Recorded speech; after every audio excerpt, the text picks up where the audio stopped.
Good morning, ladies and gentlemen. Paladino and Maya have left, and it's been really nice to have them, but we're back to work today. It's a cold, snowy, miserable winter day, hopefully the coldest of the season, and hopefully also the windiest, because I don't want to deal with too much more of this. I want this to calm down. I can't wait for spring, but it's brought up an important point in my mind about power, and I wanted to talk to you guys about power because I get suggestions from you guys all the time about power. So I wanted to explain what I've learned over the last year and a half of being totally off-grid. A lot of you have suggested that I get more into wind turbines and into hydro generation of power, different kinds of generators, different kinds of solar panels. So I wanted to just share a little bit. First of all, when you're off-grid, you're really looking to make all the power you can. So you want to make first the most power for the money that you have, because you're undoubtedly not the richest person on earth. And secondly, you want to maximize the amount of power you can make given the real estate that you have. Now, most people on boats, that's a very limited amount of real estate. So a lot of power starts to make sense. Wind power, hydro generation power, because even though it can be quite expensive and not very efficient, given the amount of real estate you have for solar panels and the amount of noise you really want to make with generators, it starts to make sense. For me as well, it will eventually make sense. But I wanted to talk about how much power those actually make, because I think a lot of people love the technology. It looks very innovative and it's very exciting, and don't get me wrong, I am excited about all those things, but the practical application of those and seeing on that board back there how much power it makes really is a sobering fact. So a little fun fact that you guys might not know, a regular commuter, an average experienced cyclist getting to and from work every day on his bicycle, produces 100 watts. Now, to put that in perspective, 1 horsepower is 756 watts. So he's making 1/8 of a horsepower, essentially. Which is not a lot of juice, you know? And you might be thinking, well, you're more fit than that, you could definitely make more power than that. Well, not by much, because the world record for most consistent power, we're talking the hour of power, that's 1 hour, most amount of kilometers clocked. The guy was only making an average of 440 watts. And that's a man who's essentially just a head plopped on legs. So that's not me. 440 watts is still nothing. Considering today we're making over 1,000 watts just off of the 8 panels I have on the roof, the prospect of making just 400, if I was the world's most powerful cyclist, not so promising. And it starts to really bring up another point, where is that motors are very efficient, and they're also quite hard to wrap your head around, the centrifugal power versus watt power that's actually being produced. So regen on a electric motor, promising, definitely something I will be doing eventually. However, it's important to realize that the amount of power that a lot of sailors have talked about, if they're sailing at 10 knots, they're only making less than 10 amps to their battery bank. That's not a lot of juice, you know, for sailing at top notch. I mean, this boat would be lucky to break 10 knots. And I seriously doubt it ever will. We'll see where it goes. But, and that amount of power, considering just off of the, 8 panels out of the 20 that I'm eventually gonna have on board, that's making, over twice that amount of amperage already. So we're looking at 5 times that amperage on a cold winter day, just sitting put. Solar's incredibly powerful. And yeah, I will be doing wind turbines eventually. I am in talks right now with a few of the most promising wind turbine companies out there, some new young companies and some more established companies that I really hope they'll jump on board. And if you're watching this right now, please, come on, this project's awesome. It's so much fun. You should totally get involved. Matter of the fact is that wind power is quite expensive. In the past, I've spent $600 on a 400 watt wind turbine. Twice. I've done that twice now, and both times I've never broken 100 watts out of them. First one I never broke 25 watts out of it, and the second one I never broke 100 watts despite gales all winter long. I don't want to tell you that there aren't wind turbines out there that actually deliver on what they advertise. I'm just telling you that even if they do deliver, it's not the consistency and regularity and hours upon hours of production that solar is really cracking out. So in conclusion, that's why you'll often hear me use interchangeably a solar powered catamaran and a fossil fuel free catamaran. Although there will be fun other side project of making power, the real powerhouse of this boat will be solar, which will be especially nice when I get out of Vancouver, where it's rainy every day. As though it's been really cold recently, and yes, I am freezing.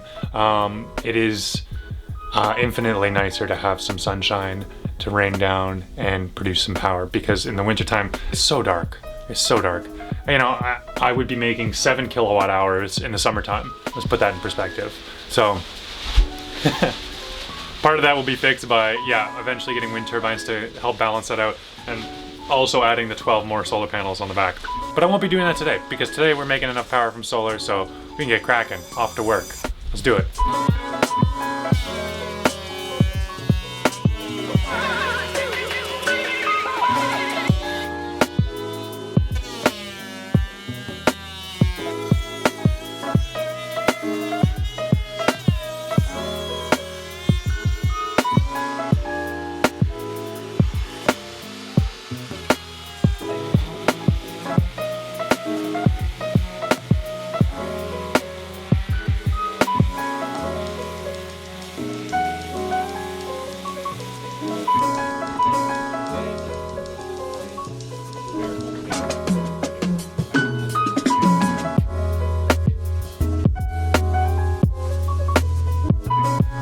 Okay, so not too bad. We've got all the window frames roughly built. I'm just kind of screwing them together right now. As you can see here, the corners are quite sharp.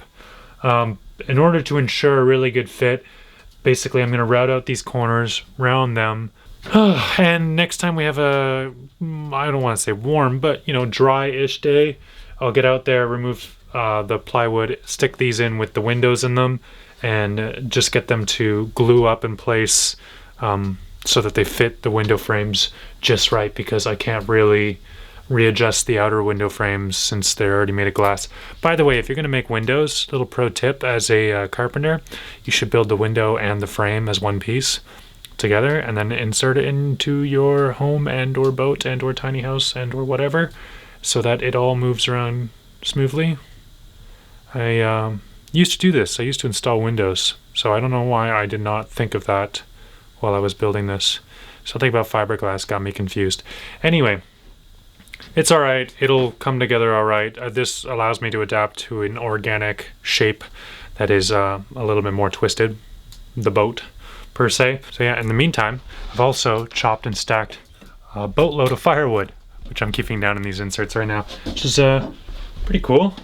Got enough firewood to last me this cold spell, all things going well, and in a few weeks it'll be nice and warm because I'm hauling out, and it has to be, because everything just has to work.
Alright, since I'm held back a little bit on the window project, I thought I'd dive into these, just because I was having some fun.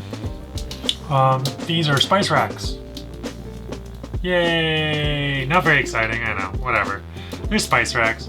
I'm experimenting with making them out of red cedar, in part because the spices that they're carrying are these jars here, and they're not very heavy. So I'm going to be mounting a few of these in the port side counter area, and I've just made 3, and these are kind of like filling up my counter all near the wood stove to dry off. Got some, we're using wood glue this time instead of epoxy, seeing as it's much cheaper, and in clamping situations such as this, apparently it's just as strong. We'll have to test that out, but I haven't sanded these yet. I've just routed the bits I'm going to need to route. See, I've routed that bit here in the center, and that window is A, to keep the weight down, and B, so you can see the space. So much space, and you keep it right in the window. Perfect, right? Right? And then we've got this little Baltic birch piece here, and it slides into the rabbit. I've been calling it a rabbit, but it's actually a rabbit, I think. Correct me if I'm wrong on that one. Anyway, so yeah, we'll do a little bit more routing and sanding tomorrow when these dry off. But for tonight, I'll set them aside and let the wood stove do its work. We've got fires just roaring in here. It's finally warm. It takes a long time for this tiny little stove to heat up this cabin. And well, with the tarps behind me, we don't have the perfect air seal. So I'm hoping that next winter, with the boat perfectly sealed up and my other heating situation sorted, I can use the wood stove a little bit on the really cold days, and I can use the main heating the rest of the time, and it should keep my berth and my boat very nice and warm. But this winter it hasn't been the greatest, as you can tell. I'm pretty much always wearing a sweater. Oh man.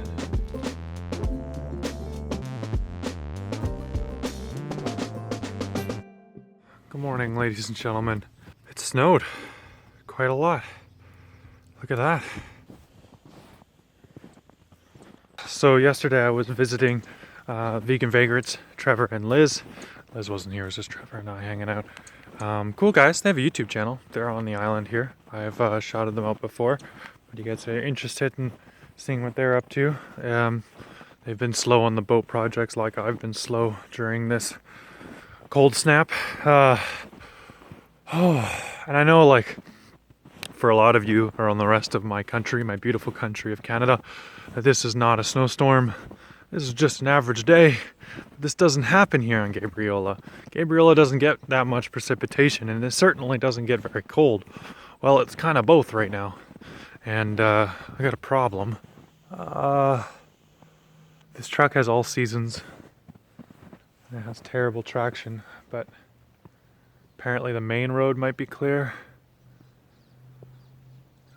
Let's give it a shot.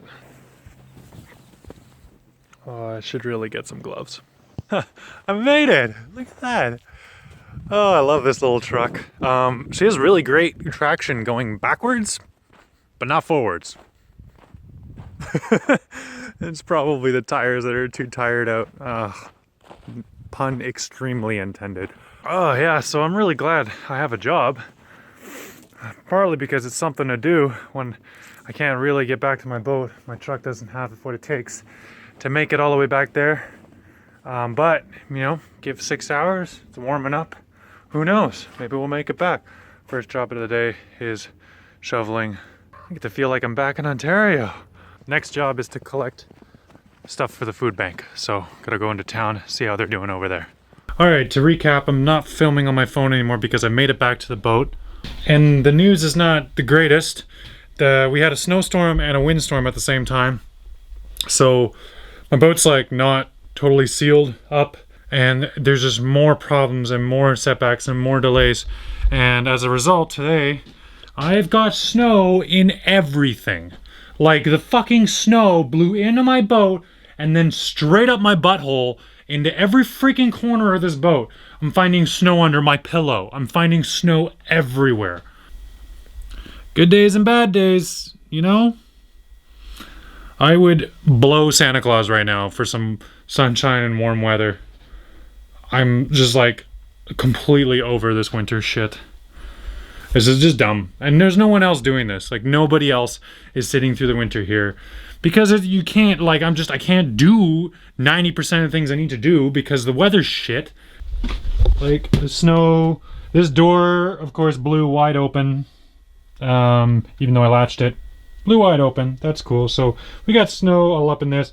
Luckily that's just like thousands of dollars electronics, so no biggie there. Oh, did you guys like snow? Cause we got more of it. Boy, oh boy, do we ever. Making lots of solar power, as you can tell right now. Oh yeah, just soaking that up. This is so much fun. You know, all these other sailing channels, they're like somewhere warm, they're wearing bikinis, and they're like really good looking, and they're like, you know, well spoken, they've traveled the world, they're expert sailors. That's great. I'm gonna go watch one of those channels, because this YouTube channel sucks right now. I hate this.